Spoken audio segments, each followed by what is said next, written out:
God desires mercy, not sacrifice. Reflection for the third Saturday of Lent. On this third Saturday of Lent, we are invited to pause and reflect on the depth of God's mercy and our response to it. The readings from Hosea 6 verses 1 to 6 and Luke 18 verses 9 to 14 offer a sobering yet hope-filled message. God desires hearts full of love, not mere ritual or outward piety. Hosea 6. Return to the Lord who heals. Come, let us return to the Lord, begins Hosea's plea. Even when we feel torn, struck down by sin or suffering, the Lord promises restoration. He has struck us, but He will bind our wounds. This is not a God of vengeance, but one of healing and resurrection. On the third day, He will raise us up. But God's call isn't just for physical return. He seeks a spiritual renewal. It is love that I desire, not sacrifice, and knowledge of God rather than burnt offerings.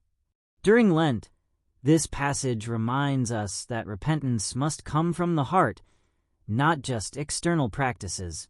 Luke 18. The humble heart is justified. In the Gospel, Jesus contrasts two prayers.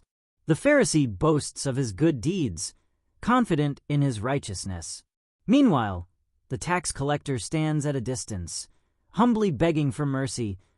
"O God, be merciful to me, a sinner." Jesus leaves no doubt. It is the tax collector, not the outwardly religious man, who goes home justified. The message for us this Lent is clear. Humility is greater than pride, and mercy greater than show. When we approach God with sincere hearts, acknowledging our weakness, we open ourselves to His transforming grace. Lenten invitation.